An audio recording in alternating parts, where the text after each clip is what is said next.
everyone, hope you're all doing well, and thank you for tuning into Moose Motion. Now that we have two monkeys in the studio, I say, it's time for the return of the dinosaurs today, so Indominus Rex is now on the way.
On the part 1 fun of the Jurassic World hybrid dinosaur today, we'll be making Indominus Rex's skeleton, you could say. And as I make some fossils today, I'll be explaining away this hybrid monster, I do say. The Indominus Rex was one of the latest attractions added to the Jurassic World with the intent to increase profits. The hybrid creature was created by modifying the genome of a Tyrannosaurus Rex, which was used as a base with the DNA of various other theropods, including Velociraptor, Carnotaurus, Giganotosaurus, Scorpius Rex, Majungasaurus, Rugops, Dinosuchus, and Therizinosaurus. And just to add to this amalgamation, they also used the DNA from modern-day animals such as cuttlefish, tree frogs, and a pit viper. The Indominus Rex in the film was about 40 feet long, but would reach 50 feet when fully grown, and approximately 18 feet tall. At first sight, the hybrid resembles a T-Rex in its basic body layout, but with numerous differences including a pale gray-white skin color, a different shaped head with crocodile-like jaws and teeth, a dermal exoskeleton with large forelimbs and claws, and spiked osteoderm growths across its body. The hybrid could run up to speeds of 30 miles per hour, and its roar alone could reach between 140 and 160 decibels, as loud as a Boeing 747 on takeoff. Indominus Rex had spiky osteoderms across its entire body and horns above its eye orbits, traits that originated from various abelisaurs used in its creation. Its osteoderms were extremely tough, being able to withstand fire from a GEM-134 minigun, and even an indirect hit from an AT-4 rocket launcher. It also had well-developed forelimbs from Therizinosaurus complete with opposable thumbs, and had sickle-shaped claws on each of its 4 fingers, with the claw in the middle finger being the longest. Its long arms also made it semi-quadrupedal. It displayed immense physical strength, able to easily slaughter an entire herd of Apatosauruses. It was also able to change color from the cuttlefish used in its creation, which was used as camouflage during hunting, but it also helped the hybrid grow at a quick rate. The Indominus Rex also appeared to have some proto-feathers, mainly on its head and forelimbs. The base skin color was a grayish white, with eyes being a dark, fiery orange color. The teeth from Indominus came from Dinosuchus DNA, explaining why the teeth are exposed like a crocodile. Due to this bit of instability, its teeth would often vary in size and jut out at unnatural angles, and unfortunately, many were broken. Indominus Rex had a total of 74 teeth. Like all other theropods, as well as nearly all shark species, Indominus Rex constantly replaced its teeth. Another trait that came from the Tyrannosaurus Rex being in its gene pool was its massively strong bite force.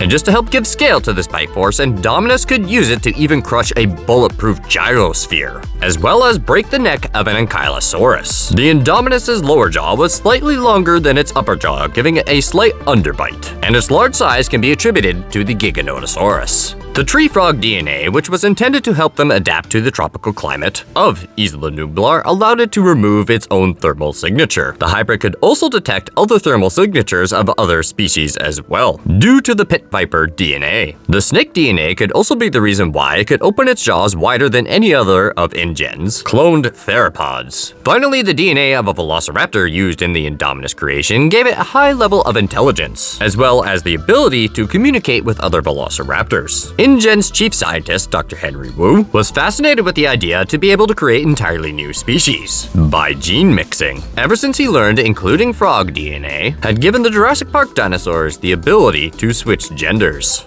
After successfully operating for 6 years, Jurassic World's profits began to dip for the first time. In 2011, Simon Masrani attended a meeting on April 4, 2012, in which the board of his company unanimously decided on a new attraction for Jurassic World, bringing in more guests and satisfying investors. After the meeting, Masrani gave Dr. Wu the approval to create a new species. The result was a genetically modified hybrid of several different dinosaurs and modern-day animals. Development began in 2012 in the Hammond Creation Lab. Unknown to Masrani was that Dr. Wu, the creator of the hybrid, had made a deal with the InGen Security Division, Commander Vic Hoskins, to weaponize it in a grand scheme to use dinosaurs in military operations and kept many of the creatures in its creation a secret. Upon Simon Masrani's announcement of the InGen hybrid, now named Indominus Rex, ticket sales soared, as well as bookings for Jurassic World took off like a pterosaur. 2 Indominus Rexes were meant to be kept inside their own paddock, with walls standing 12 meters tall. Having 2 was also planned just in case one of them died. And if you're a true Jurassic Park/Jurassic World nerd, then you know that the survival rate of a lot of these embryos was not good.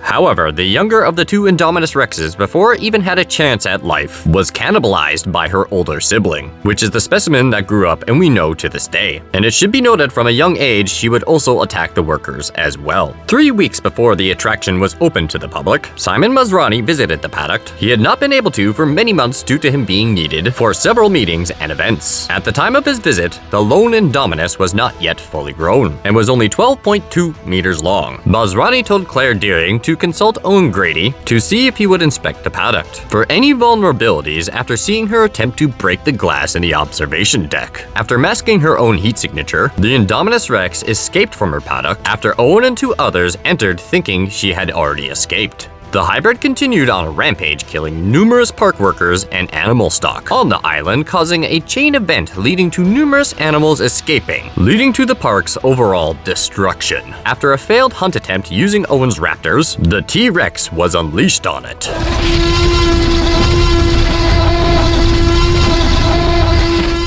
With Rexy, or otherwise known as Roberta, teamed up with the last raptor, Blue, pushed her towards the Mosasaurus Lagoon, where the giant creature proceeded to leap out of the water, pulling her under into the depths of her watery grave. After its death, the skeleton of the Indominus remained at the bottom of the lagoon, where a group of Marines in a submarine extracted a sample of the Indominus Rex remains. After carving off a piece of rib bone, it was sent to the surface and extracted by helicopter. The DNA taken from this rib was used to create the next stage of weaponized dinosaurs, otherwise known as the Endoraptor. And that concludes the breakdown on Indominus Rex today, I do say. Now, I hope you enjoyed these fun facts about this hybrid dinosaur / the return of my clay Jurassic World. And if you did enjoy this video today, be sure to stomp on that like button as hard as Rexy, I do say. Comment below what you think of the project and share with your dinosaur-loving friends. And if you made it this far, perhaps consider subscribing if you're new. And I just want to thank you all for your support. You're the reason I keep working very hard on making all these stop-motion monsters and dinosaurs. In this case, I'm not sure where this classifies as to whether or not it's a movie monster or a dinosaur.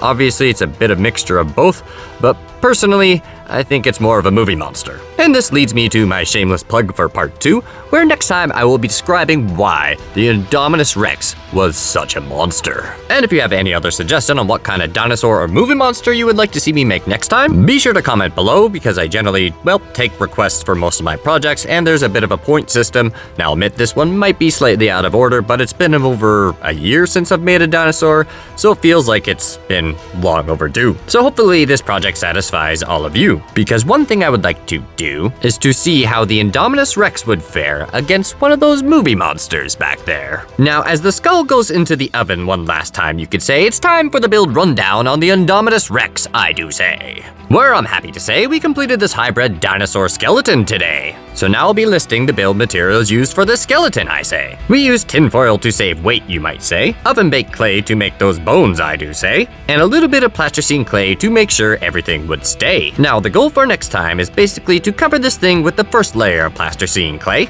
making it more than just a fossil, I say. And one could also say I'm hoping that we can get rid of this ugly support rod, because on a more serious note, these things, well, theropods in particular, are generally very challenging to actually pull off. Due to them, well, being extremely front heavy and clay not exactly having the same strength as muscles, they are generally very difficult to get them to stand upright and stay there. So I'll admit, this skeleton is slightly oversized perhaps, mainly because I'm hoping to use essentially less plasticine clay, because oven-baked clay and tinfoil weigh a lot less than plasticine clay.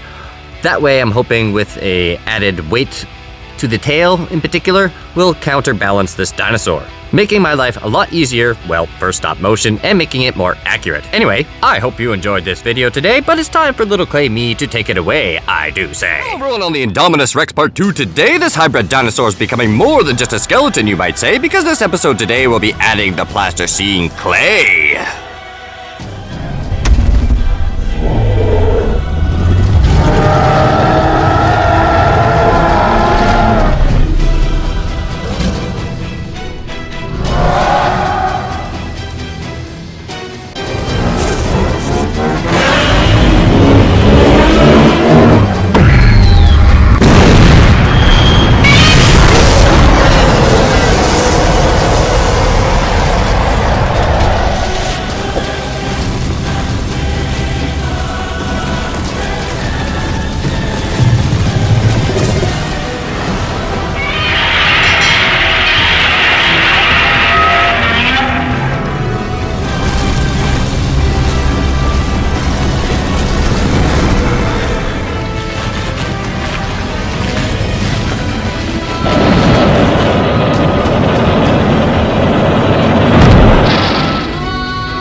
Before we get into the sculpting today, we need to get some painting out of the way, then the sculpting fun shall be done. But the topic of the day is why the Indominus Rex was such a monster, I do say. Now, I know what a lot of you are probably thinking, the Indominus Rex was just a mindless killing machine. Because of its gene makeup, it was created this way and it kills for sport. But, well, that isn't entirely true, because the Indominus Rex doesn't mindlessly kill everything that it meets. Because if you're familiar with Camp Cretaceous, you know it doesn't kill the Carnotaurus tauro. Not only that, it doesn't kill the raptor pack when it first meets them. And the actual real reasons it's an alleged monster may completely shock you and change your perspective on this animal by the end of this video, so be prepared, I say, because life always finds a way, I do say. Now, first off, two I-Rexes were meant to be kept in their own paddocks and had walls at least 12 meters high. This was also planned just in case one of them died, which was covered more in part 1. But just a quick recap, the Indominus Rex would actually cannibalize her own sibling and would attack the workers as well.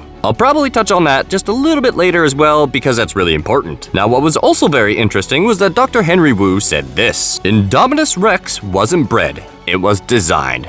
She will be 50 feet long when she is fully grown, even bigger than the T-Rex. The key factor to take away from this is the fact that she will be 50 feet long when fully grown. At the time of Simon Masrani's visit, she was only 40 feet long, indicating that she hadn't fully developed into an adult yet. Now, we see the Indominus Rex exhibit a tendency to kill dinosaurs without consuming them, suggesting that it may be engaging in predatory activities for reasons other than sustenance and potentially for sport. And the scene with the herd of sauropods led us to believe this, that the Indominus Rex was simply just a mindless killing machine. And there is no other reason she would be killing these dinosaurs. I mean, right? She's just killing them for sport, she's just a killing machine. And well, the answer is sadly, no, that's not entirely true. We know the Indominus Rex was super intelligent, which was probably gained from the Velociraptor DNA in its creation. Good examples of its intelligence are making the people believe that she had escaped her paddock, and the ability to remember where her creators installed her tracking device. But there are plenty of other indicators that suggest a high level of intelligence, and it's not just simply a mindless killing machine. Now, during its escape, the Indominus Rex actually encounters a lone Carnotaurus named Toro. Now, if it was simply a mindless killing machine, it would have torn through the fence, and would have attacked Toro then and there and killed it and moved on. Much like the other dinosaurs, however, it doesn't do this. It actually tears down the fence and lets Toro escape.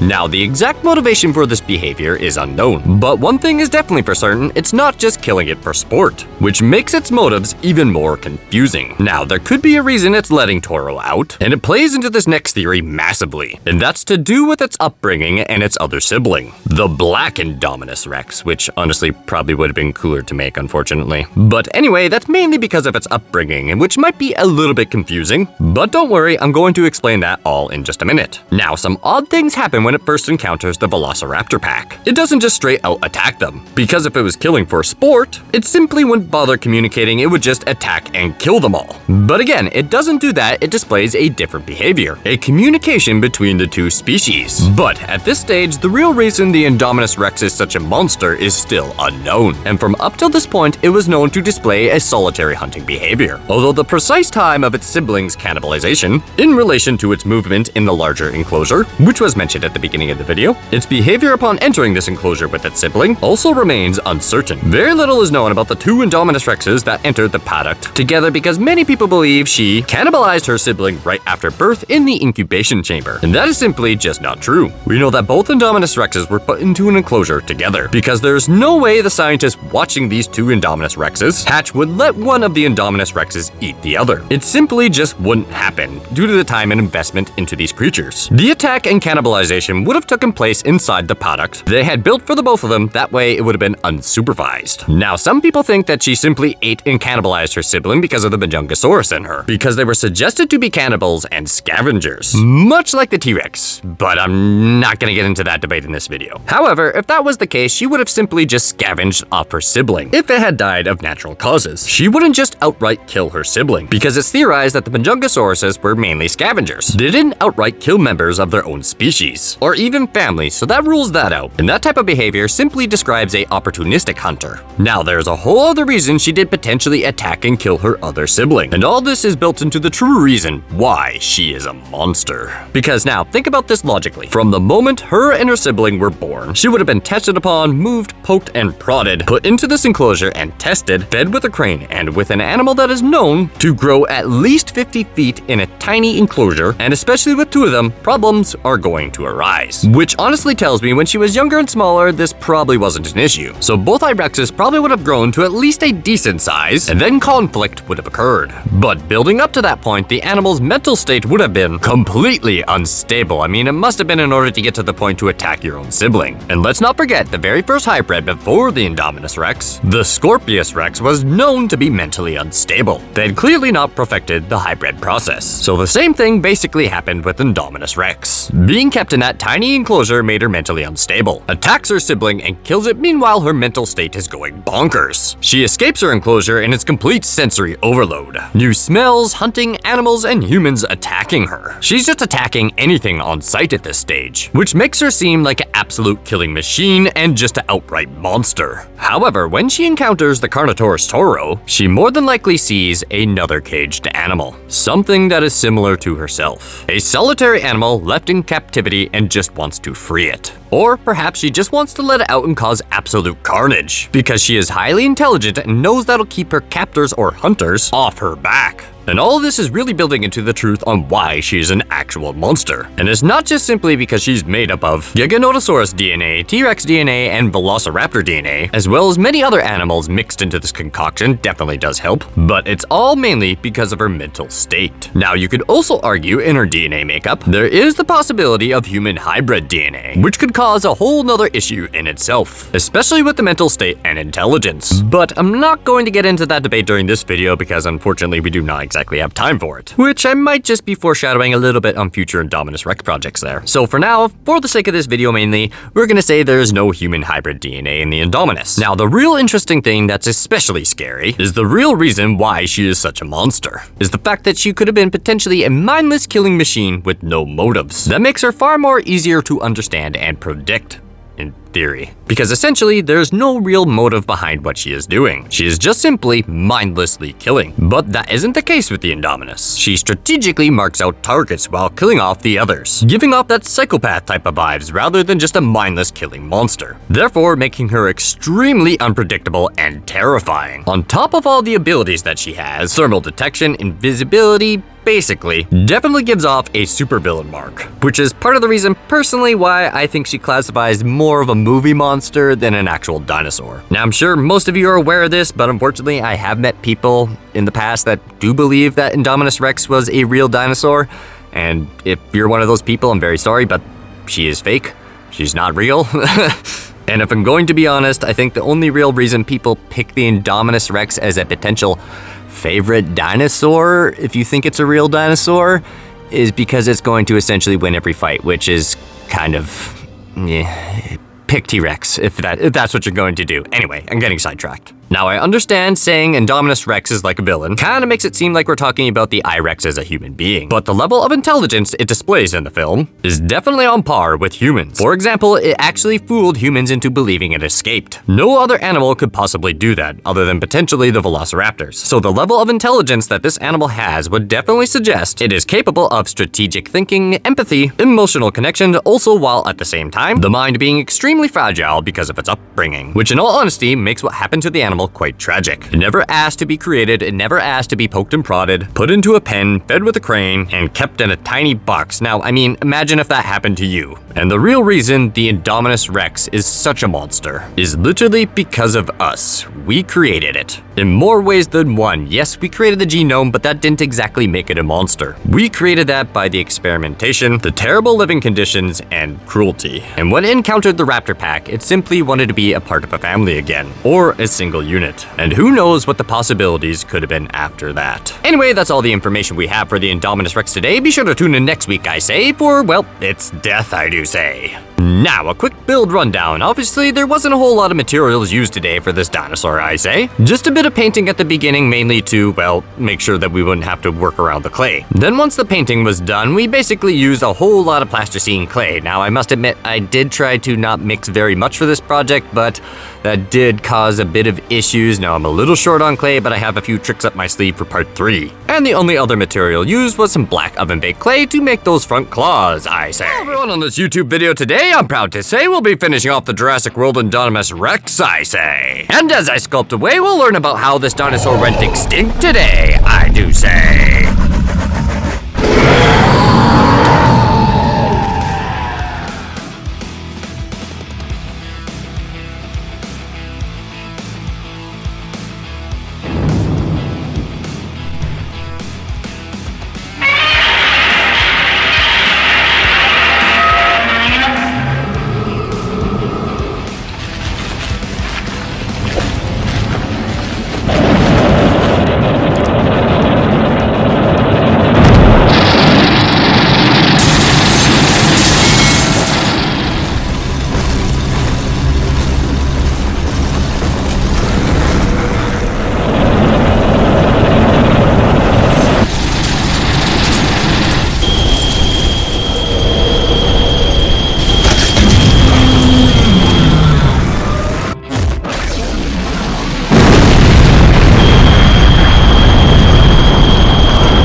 We'll start things off with a pun today, because not only will I be finishing off the Indominus Rex, I say, because the topic of the day is how this monster passed away, which seems like a suitable topic for finishing off this dinosaur today. So without any further delays, let's get into this extinction event today. This killer of dinosaurs and people alike, the Indominus Rex seemed all but unstoppable towards the beginning of the movie, right up until it met the true ruler of Isla Nublar. Oh, and by the way, we're not talking about Rexy, aka Roberta. So, what exactly happened when the most powerful creature in the franchise got his jaws around the series' most infamous hybrid monstrosity? So today on Moose Motion Animation, I'll be going over two different possibilities on how the Indominus Rex met its fate in that lagoon. But before we do that, we're gonna analyze the Mosasaurus, the killer of the Indominus Rex. Now, honestly, this is a topic I'm really looking forward to because mosasaurs are really cool. Mosasaurs are a lineage of lizards that first took to the Cretaceous oceans just after the Jurassic period. At this time, the ocean was filled with many other terrifying apex predators, from ichthyosaurs to plesiosaurs to marine crocodiles. A chance extinction event happened during the Jurassic period which cleared the board, and these lizards quickly rose to the top.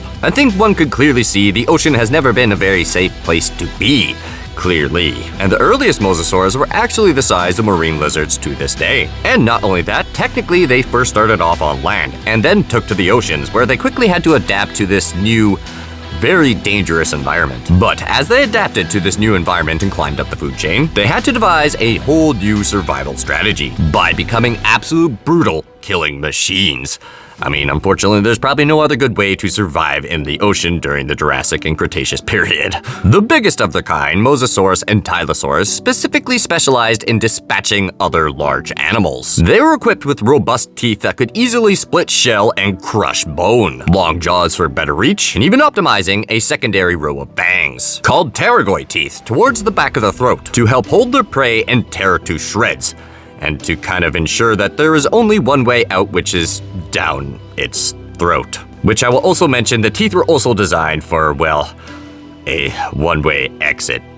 And wounds on other giant marine reptiles show these apex predators were more than capable of butchering big game, even battling and hunting members of their own species and kind, if the situation had called for it, or perhaps not necessarily even called for it, because there has been evidence of mosasaurs literally snapping the neck of other mosasaurs and not consuming a bit of it. So these things had attitude. There's also been key fossil evidence of precision bites right through the shell of animates to disrupt their buoyancy, as well as fossil evidence of them chomping on heads and necks of other predators to avoid them from fighting back. Shows that the Mosasaurus was smart enough to have different strategies to dispatch other types of animals. And Mosasaurus in Pacific might have been targeting the most dangerous prey of them all. A 2013 study looking at carbon isotopes found that Mosasaurus specifically hunted other large animals, even other big predators. Essentially, nobody was safe from the Mosa. They probably didn't meet very many large dinosaurs out at sea, but if their jaws and teeth could dismember large armored sea turtles and slice through the bone of other oceanic predators, Mosasaurus most certainly could and definitely did kill dinosaurs if the opportunity presented itself. InGen's Mosa would know exactly what to do when going after some land food. But even then, land predators caught out at sea still have formidable weapons. For example, a fully grown Mosasaurus would need to be careful when taking on a T.Rex still caught out at sea. So that leaves the question, was the ambushed Indominus able to use its incredible powers and capabilities to fight back off-screen after getting dragged under the water? After all, it was part cuttlefish and Deinosuchus, which are both creatures well adapted to the water after all. Surely that gave it a small chance to fight back underwater? And well, unfortunately, that answer is a definitive no. So let's take a step back and look at the big picture here. Now, the size and weight estimates of the InGen Mosasaurus might be all over the place, but it's at least triple, if not quadruple, the size and weight of the Indominus. It should also be mentioned it's faster and much stronger and in its element. So with all that being said, this is essentially an execution of the worst ways to die starring the Indominus Rex test dummy. The Indominus Rex unfortunately wouldn't stand a chance. Now it's time to discuss how the Mosasaurus would have dispatched its dinner. And the first method would be drowning. Now I know that sounds kind of boring, but this is actually far more brutal than what perhaps you and I as mammals would experience. So let's go over it. With the Mosasaurus launching itself out of the water as it did, essentially mimicking what you see modern day crocodiles do. And on just a quick side note, if that's a rabbit hole you haven't dived down on YouTube, I highly recommend checking it out. It's scary. Nothing makes me retract my limbs closer to my body than watching alligators Anyway, going off the official Jurassic World website, at the time of the movie's release, the InGen Mosasaurus had a bite force listed at about 1300 psi. However, the true damage might be substantially higher. So now I'm briefly going to discuss the bite mechanics on a bite such as this. If the bite is concentrated on a smaller surface area, then the bite is much more lethal. So essentially that means every bit of that biting force was clamped down on the Indominus's neck. If you go over the footage in slow motion, you can hear the gasp of air leaving the Indominus Rex's body. And while the Indominus did manage to thrash and struggle for a moment, the Mosasaurus wasn't done yet. Much like how crocodiles thrash and whip their prey against ground and/or the water, once they get a good hold, the Mosasaurus lurched back with enough force to throw around the Indominus Rex's body. This impact alone, on top of the biting pressure, would have been more than enough force to probably snap the Indominus Rex's neck. Once the Indominus violently hit the water and was dragged against it, all of that weight is now going one direction, putting all that strain on its throat. And at that point, vertebrae can easily be dislocated, if not outright crushed. And with a ruptured or split spinal cord, the Indominus Rex would lose most of its ability to move and/or fight back right then and there. Granted, this is the same hybrid that was able to shrug off bullets, and a mauling from an angry T-Rex teamed up with raptors, so what if it was tough enough not to have its neck snapped right then and there? Now, in all honesty, that probably would have been the better outcome of the two, due to the fact that this is where part of the theropod biology might actually start working against it. Mammals and lizards can hold their breath easily underwater because their lungs open up and close with the movement of certain muscles. In humans, this would be the diaphragm. Birds and dinosaurs, and especially theropods, have a very different system, referred to as a pneumatic system, which is honestly really efficient for everything but the water. So it's essentially a series of air sacs connected through the body, connected to the throat and lungs, to essentially constantly pump fresh air. So essentially, instead of having individual breaths like you and I or lizards, the air is constantly being pushed through the body. And overall, this is a very smart system if you are adapted to land, due to the fact that this system will increase stamina by being able to vent out heat more efficiently, and is the reason why birds today rule the skies of the age of mammals. But unfortunately, underwater, this is a critical disadvantage, which is honestly probably one of the very few reasons dinosaurs never took to living in the water very much. With the Mosasaurus crunching down on the Indominus's body and thrashing it around, the hybrid would be reflexively trying to get as much air as it could. With the pneumatic system that it relies on to breathe, would just suck in more and more water until multiple air sacs and the lungs got flooded. The situation only gets much worse if the Mosasaurus decides to let go of the neck and target the belly. Remember, this is a predator that is smart enough to recognize vulnerable areas, and it would know exactly where one would be on a dinosaur. Crunching down on the Indominus's midsection while keeping it underwater, the Indominus's ribcage and gastralia wouldn't be able to take that kind of pressure. Broken bones would split and stab into the body even deeper than the teeth ever could. The crushing force of those jaws and broken ribs would imperforate the interior air sacs and organs. The Indominus would be taking on water at a record time at this point, and on top of that, it would be drowning in its own blood as well. Even without the teeth needing to punch in that far, the Indominus is effectively impaled by its own body, skewered on the inside with more seawater rushing in. Unconsciousness would happen in seconds, and followed by death shortly after. However, there is an alternate and even more grisly way this hybrid could have met its fate, a method employed by a current oceanic apex predator. So that leads us into method number 2, dismemberment. Drowning was a better option. Instead of just waiting for the Indominus to drown, the messier way for the Mosa to get its meal would be to put those teeth and jaws to work. Letting go of the Indominus's neck briefly, the Mosasaurus would instead clamp down lower, biting down on the lower flank of the body, with up to 40 conical teeth stabbing through the body. That monstrous biting pressure would be more than enough to crack bone and punch right through any dermal armor, shattering the osteoderms on the way in. After getting a good grip, the Mosasaurus would then start thrashing side to side, with the teeth gripping the hide and muscles so firmly, tissue is literally wrenched off the bone. This would not only cause massive amounts of shock, making the amount of drowning even worse, it would also rupture arteries and shred veins. There would be a lot of blood in the water very quickly. All the while, the Mosasaurus gets to consume its meal bite by bite, not even bothering to shred chunks of flesh out with the serrations on the teeth. With the hybrid immobilized and unable to swim away, the sea reptile will be able to pull back and lurch in again and again, being able to take the choice bites after twisting off its mouthfuls. And once the belly was targeted with no more muscle and tissues holding the guts in, well,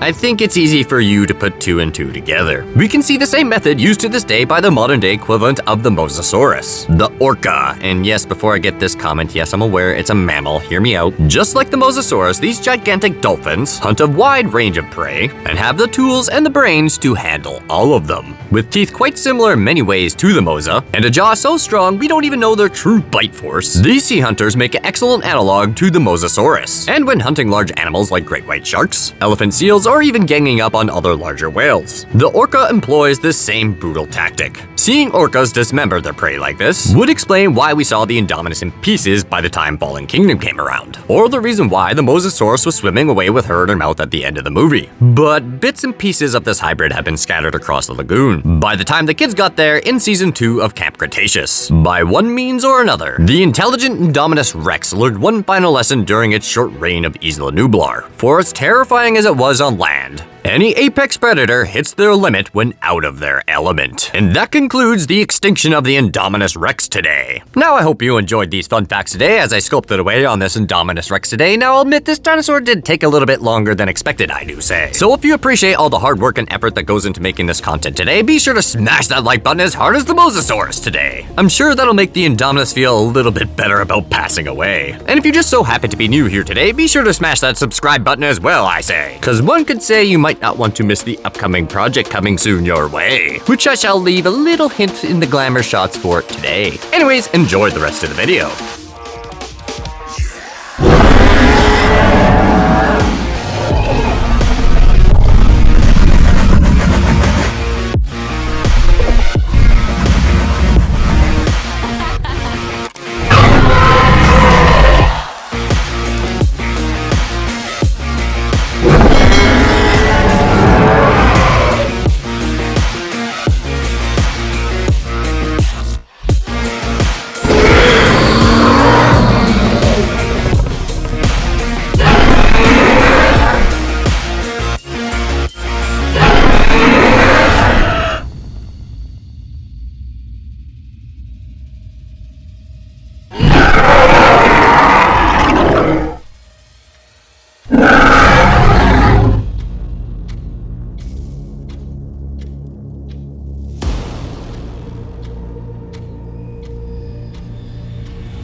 Hey, thanks for sticking around to the very end of the video. Be sure to leave a like if you enjoyed the content, comment below what you think, share with your friends, and perhaps consider subscribing if you're new. Anyway, that's enough from me. Till next time, take it easy.